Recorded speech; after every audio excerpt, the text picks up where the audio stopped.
오늘 본문 갈라디아서 6장 7절에 스스로 속이지 말라. 하나님은 업신여김을 받지 아니하시나니 사람이 무엇으로 심든지 그대로 거두리라 했습니다. 성경에는 이 하나님의 심은 대로 거두는 법칙을 적용한 사례들이 많이 있습니다. 열 처녀 비유가 그러합니다. 마태복음 25장 4절에 열 처녀 중에 5 슬기 있는 자들은 그릇에 기름을 담아 등과 함께 가져갔더니 했습니다. 여기서 그릇은 우리의 육체를 의미하고 기름은 성령을 의미합니다. 그릇에 기름을 담았다는 것은 심령의 성령을 받았다는 말입니다. 그런데 로마서 8장 9절에 만일 너희 속에 하나님의 영이 거하시면 너희가 육신에 있지 아니하고 영에 있나니 누구든지 그리스도의 영이 없으면 그리스도의 사람이 아니라 했습니다.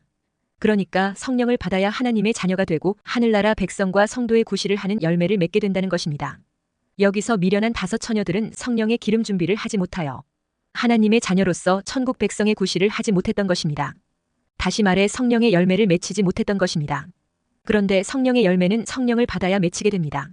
여기서 우리가 성령의 열매를 맺고 안 맺고는 자유입니다. 그러나 그 자유에는 반드시 책임이 따르게 되는 것입니다. 예수님은 분명히 경고했습니다. 마태복음 7장 16절에 그들의 열매로 그들을 알지니 가시나무에서 포도를 또는 엉겅퀴에서 무화과를 따겠느냐 했습니다. 이 열매는 하나님 뜻대로 행하는 것으로서 천국 입성의 중요한 근거가 된다고 했습니다. 마태복음 7장 20절 21절에 이러므로 그들의 열매로 그들을 알리라. 나더러 주여 주여 하는 자마다 다 천국에 들어갈 것이 아니요 다만 하늘에 계신 내 아버지의 뜻대로 행하는 자라야 들어가리라 했습니다. 그러면 이 열매를 맺게 하는 성령은 어떻게 받습니까?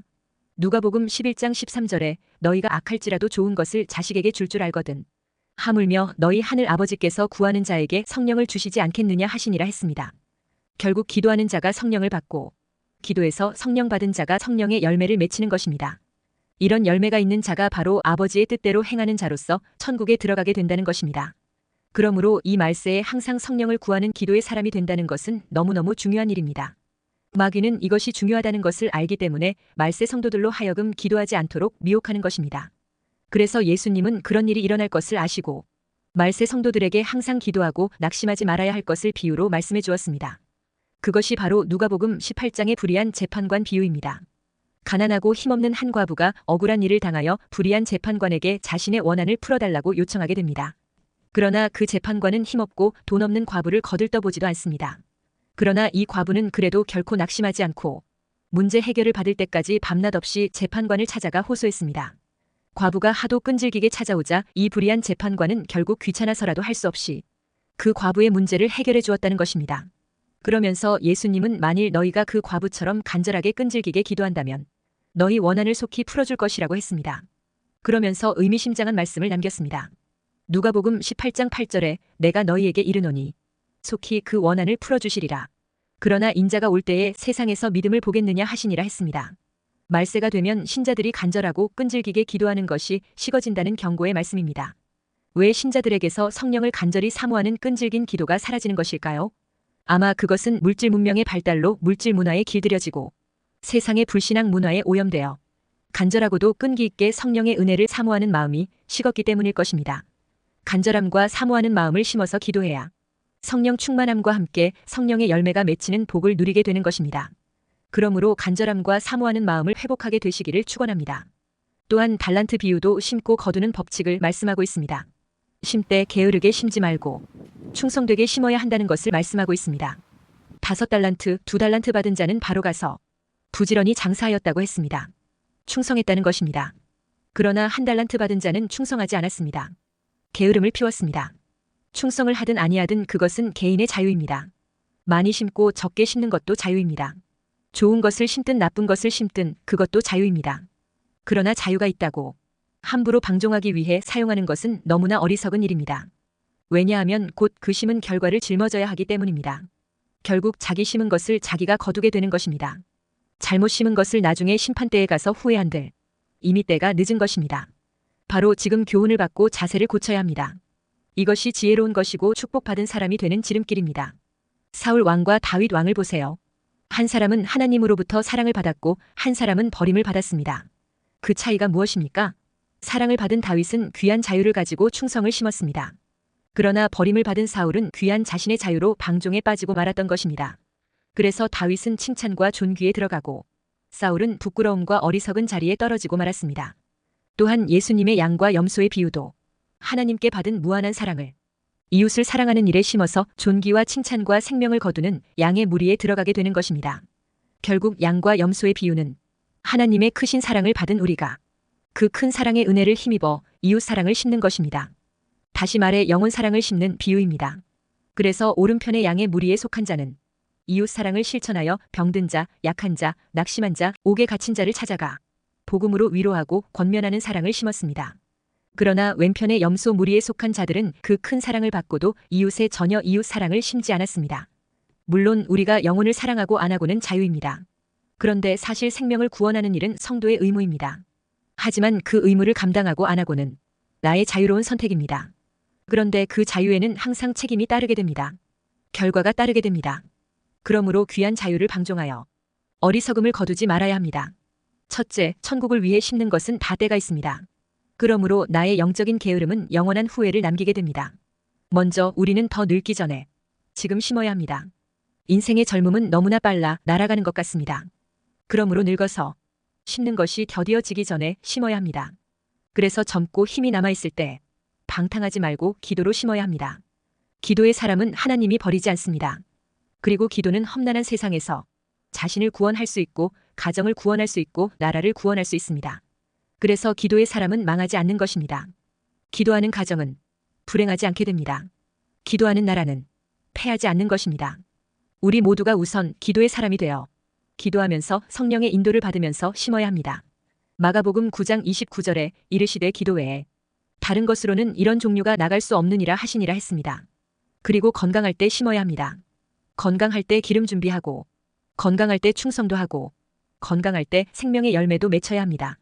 건강 무너지면 침대를 지고 귀양살이 하듯이 야속한 세월을 두 눈을 뜨고 흘려보내야 하는 것입니다. 화무 11홍이요. 권불 10년이라는 말이 있습니다. 꽃은 10일이 지나면 아름다움이 무너지고 권세도 10년이 지나면 없어진다는 말입니다. 이렇게 꽃과 권세는 영원하지 않습니다. 시간이 흘러가면 결국 다 떨어지는 날이 옵니다. 그와 같이 우리의 건강도 무너질 때가 옵니다. 그러니 젊고 건강할 때 경건에 이르기를 연습을 해야 하는 것입니다. 기도의 사람, 믿음의 사람, 헌신의 사람이 하루아침에 되는 것이 아닙니다. 많은 훈련과 반복되는 시도를 통해 이루어집니다. 그러므로 신령하고 복된 경건도 건강할 때 심어야 됩니다. 우리는 그 젊음과 건강을 썩어져 버릴 정욕을 위해 심지 말아야 합니다. 나의 힘과 정성을 주를 위해, 이웃의 영혼들을 위해 심어야 합니다. 그것이 최고의 지혜요 축복이 되는 것입니다. 이것이 없으면 천국에 가도 한없이 아쉽고 회한이 될 것입니다. 또한 우리는 아직 재물이 있을 때 심어야 합니다. 그 재물이 내 것인 것 같아도 사실은 내 것이 아닙니다. 그저 관리자에 불과합니다. 그 재물의 진정한 주인은 바로 하나님이십니다. 그 재물이 내 것이라면 영원히 내 마음대로 할 수 있어야 합니다. 그러나 이 세상의 그 어떤 돈과 재물도 영원히 내 수중에 있지는 않습니다. 상황이 바뀌면 내어주어야 되고 아니면 내 손에 힘이 풀려서 세상을 떠나게 되면 고스란히 다른 이에게 넘겨주어야 합니다. 그러므로 재물은 결코 영원한 내 것이 아닙니다. 그러니 지금 내가 가진 그 돈과 재물은 얼마 동안 내가 맡아서 관리하고 있는 것입니다. 이것이 실상입니다. 진짜 주인은 바로 하나님이십니다. 그러므로 하나님께서 나에게 좋은 환경, 좋은 여건, 좋은 조건을 주셔서 그것을 관리하게 해주실 때 나의 어느 곤고한 날을 위해 심어야 합니다. 많은 사람들이 젊음을 잃고 재물을 잃고 나서야 차라리 그 돈과 재물을 주님 앞에 부지런히 사용했더라면 얼마나 지금 보람되고 귀할까 하며 후회합니다. 내가 젊었을 때 더 심고 건강하고 재물이 있을 때 더 많이 심을 것을 하며 때 늦은 후회를 합니다. 기회는 항상 있는 것이 아닙니다. 기회를 선용하는 자들은 후일에 오래도록 웃을 날이 있을 것입니다. 하나님은 공의의 하나님이십니다. 심은 대로 거두게 하시는 하나님이십니다. 심을 때는 허리끈을 졸라매면서 심어야 합니다. 가난할수록 많이 심어야 합니다. 어려울수록 많이 심어야 합니다. 그것이 훨씬 더 가치 있고 크게 심는 것이기 때문입니다. 부자의 한 자루 뭉치의 헌금보다 과부의 동전 2개가 훨씬 더 크고 귀한 심음이라고 예수님께서 확인해 주셨습니다.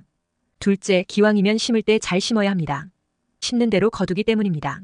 선을 심으면 선을 거두고 악을 심으면 악을 거두게 됩니다. 사랑을 심으면 사랑을 거두고 미움을 심으면 미움을 거두게 됩니다. 많이 심으면 많이 거두고 적게 심으면 적게 거두게 되는 것입니다. 우리는 성경대로 심고 성경대로 거두어야 합니다. 하나님은 공의의 하나님이십니다. 많은 사람들은 하나님을 사랑의 하나님이라고 합니다. 그러나 동시에 하나님은 공의의 하나님입니다. 그러니까 사랑에는 공의가 따라야 한다는 것입니다. 사랑에 공의가 따르지 않으면 무능한 사랑이 되고 마는 것입니다. 그러므로 근심하지 말고 거두지 못할까 걱정하지 말고 심어야 합니다. 하나님은 정의로우시고 정확하신 분이십니다. 하나님은 반드시 우리가 심은 대로 거두게 하십니다. 그래서 우리 하나님은 참으로 좋으신 하나님입니다.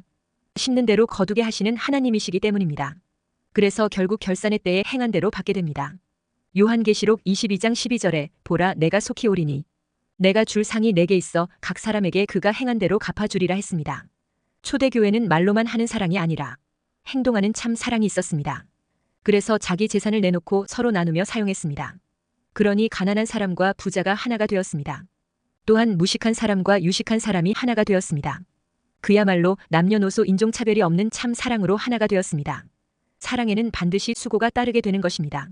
그래서 데살로니가전서 1장 3절에 너희의 믿음의 역사와 사랑의 수고라고 했습니다. 수고가 없는 사랑은 입술로만 하는 사랑이요. 형식적인 사랑에 불과합니다. 참 사랑에는 수고가 있기 때문에 고린도전서 3장 4절에서 사랑은 오래 참고 했습니다. 하나님은 허물과 죄로 죽었던 우리를 살리기 위해 오래 참으셨습니다.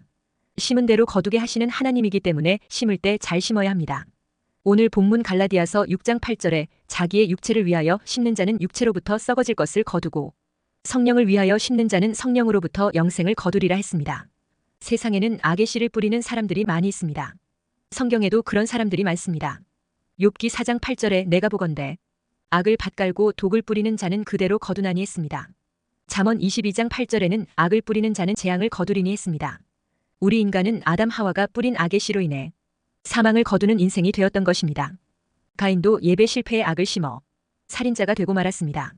다윗은 이스라엘 역사에 가장 믿음이 좋은 왕이었습니다. 그러나 다윗도 한순간 육신의 정욕의 유혹에 빠져 충신 우리아의 아내를 탐하는 죄를 범하고 그 죄를 덮으려고 우리아를 전쟁터의 최일선에 보내어 전사하게 만들었습니다. 사무엘하 11장 26절 27절에 우리아의 아내는 그 남편 우리아가 죽었음을 듣고 그의 남편을 위하여 소리내어 우니라. 그 장례를 마침에 다윗이 사람을 보내 그를 왕궁으로 데려오니 그가 그의 아내가 되어 그에게 아들을 낳으니라. 다윗이 행한 그 일이 여호와 보시기에 악하였더라 했습니다.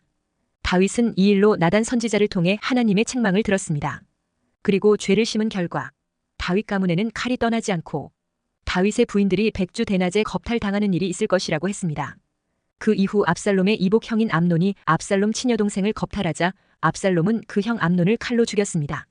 그리고 급기야 나중에 압살롬은 구테타를 일으켜 아버지 다윗을 죽이러 왔던 것입니다. 그리고 압살롬은 그의 모사 아히도벨의 조언으로 아버지의 후궁들을 백주 대낮에 취하여 아버지를 대신하여 왕이 되었음을 온 나라에 선전하게 했습니다. 다윗이 한순간 악을 심었는데 그 후가가 어마어마하게 되어 나타났던 것입니다. 그러므로 우리는 악의 씨를 심지 말고 선한 씨를 심어야 합니다. 셋째, 그러므로 육체를 위한 씨를 심지 말고 성령을 위하여 심어 영생을 거두어야 합니다. 우리 인간은 누구나 다 농부와 같습니다. 우리의 삶은 매일매일이 씨를 뿌리는 것이고 씨를 심는 것입니다. 우리의 생각이 씨앗입니다. 우리의 말이 씨앗입니다. 우리의 행하는 것도 씨앗입니다. 우리가 무엇을 심고 사느냐에 따라 결국 그 심는 대로 거두는 것입니다. 개인 생활도 심는 대로 거두고 가정도 심는 대로 거두고 교회도 국가도 심는 대로 거두는 것입니다. 봄에 심는 것을 가을에 거둡니다. 현재 심는 것을 미래에 거둡니다. 젊어서 심는 것을 늙어서 거둡니다. 조상들이 심는 것을 자손들이 거둡니다. 금세에 심는 것을 내세에 거둡니다. 우리는 이 분명한 원칙을 알고 내 생각, 내 말, 내 행동들을 신중하게 심어가야 합니다. 우리는 하나의 신령한 농부들입니다. 우리가 무엇을 심든지 그대로 거둔다면 우리는 무엇을 심어서 거두어야 합니까? 우선 영적인 것을 잘 심어야 합니다. 육신의 생각은 사망이요 영의 생각은 생명과 평안이라고 했기 때문입니다. 그러면 무엇이 영적인 것입니까? 복음을 심고 복음을 위하여 심는 것이 바로 영적인 것입니다. 복음이 무엇입니까? 복음은 예수를 믿어야 구원을 받는다. 예수 그리스도만이 유일한 길이며 진리이며 생명이시다라는 사실을 말합니다. 나는 그 복음 때문에 구원받았고 그 복음을 전하기 위해 존재하는 것입니다. 그런데 복음을 잘 심는 방법이 있습니다. 그것은 성령으로 복음을 심는 것입니다. 그래서 예수님이 승천하시기 전에 마지막으로 약속하신 말씀이 바로 성령입니다. 사도행전 1장 5절에 요한은 물로 세례를 베풀었으나 너희는 몇 날이 못되어 성령으로 세례를 받으리라 하셨느니라 했습니다. 그리고 사도행전 1장 8절에 성령 받으면 땅 끝까지 이르러 내 증인이 되리라고 말씀해 주셨습니다. 그래서 사도 바울은 디모데후서 4장 2절에서 너는 말씀을 전파하라. 때를 얻든지 못 얻든지 항상 힘쓰라 했습니다. 이 복음의 씨앗을 심는 전도도 결국 성령의 능력이 나타나야 잘할 수 있습니다. 그래서 복음을 위해 잘 심는 비결은 결국 기도에 달린 것입니다. 복음 전파는 영적인 일입니다. 영적인 힘은 성령 충만을 통해 공급받을 수 있습니다. 성령 충만은 기도하는 자에게 주신다고 했습니다. 그래서 누가복음 11장 13절에 너희 하늘 아버지께서 구하는 자에게 성령을 주시지 않겠느냐 했습니다. 재앙과 흑암과 귀신을 이기는 힘도 바로 기도에 달렸습니다.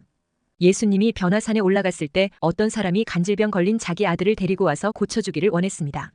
그래서 남아있었던 9명의 제자들은 전도 실습 때의 경험을 살려 귀신을 향해 기도하고 명했지만 아무런 일도 일어나지 않았습니다.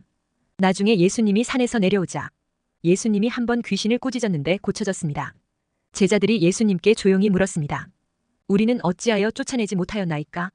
예수님은 분명히 말해주었습니다. 마가복음 9장 29절에 기도 외에 다른 것으로는 이런 종류가 나갈 수 없느니라 했습니다. 귀신을 쫓아낼 만한 능력은 기도함으로써만 얻을 수 있다는 것입니다. 기도하지 않는 자에게는 능력이 임할 수가 없습니다. 영적인 힘은 기도를 통해서 공급된다는 것입니다. 기도를 심어야 축복과 능력과 응답을 거둔다는 것입니다. 우리들이 심는 기도는 반드시 응답의 열매가 맺히게 합니다. 우리 자신을 위하여 기도해야 합니다. 또한 특별히 자녀를 위해 많은 기도의 씨앗을 심어야 합니다. 여러분의 기도가 자녀들의 삶의 성공과 실패를 좌우하게 하는 것입니다. 그러므로 자녀를 위해 기도를 심으시기를 축원합니다. 노후가 걱정되고 물질 문제로 어려움을 겪을까 두렵습니까? 물질 축복을 심으시기 바랍니다. 우리가 무엇으로 심든지 심은 대로 거둔다고 했습니다. 그러므로 물질의 축복을 거두려면 우리는 물질을 심어야 합니다. 이에 대해 말라기 선지자는 이렇게 말씀합니다. 말라기 3장 10절에 만군의 여호와가 이르노라. 너희의 온전한 11조를 창고에 들여 나의 집에 양식이 있게 하고 그것으로 나를 시험하여 내가 하늘 문을 열고 너희에게 복을 쌓을 곳이 없도록 붙지 아니하나 보라 했습니다. 하나님께서 피조물 된 우리에게 유일하게 이 돈 문제에 관해 자신을 한번 시험해 보라고 하십니다. 우리의 이해관계가 걸린 문제이기에 이렇게 강하게 말씀하신 것입니다. 믿고 순종하는 자에게 놀라운 축복을 체험하게 하시겠다는 것입니다. 그 외에도 선하고 좋은 씨앗들은 많습니다. 특히 복된 언어의 씨앗을 심어야 합니다. 잠언 18장 20절 21절에 사람은 입에서 나오는 열매로 말미암아 배부르게 되나니 곧 그의 입술에서 나는 것으로 말미암아 만족하게 되느니라. 죽고 사는 것이 혀의 힘에 달렸나니 혀를 쓰기 좋아하는 자는 혀의 열매를 먹으리라 했습니다. 그래서 베드로전서 3장 10절에 그러므로 생명을 사랑하고 좋은 날 보기를 원하는 자는 혀를 금하여 악한 말을 그치며 그 입술로 거짓을 말하지 말고 했습니다. 그러므로 믿음의 말, 축복의 말, 친절한 말, 힘주는 말, 사랑의 말, 전도하는 말, 그리고 기도하는 입술이 되시기를 주의 이름으로 축원합니다.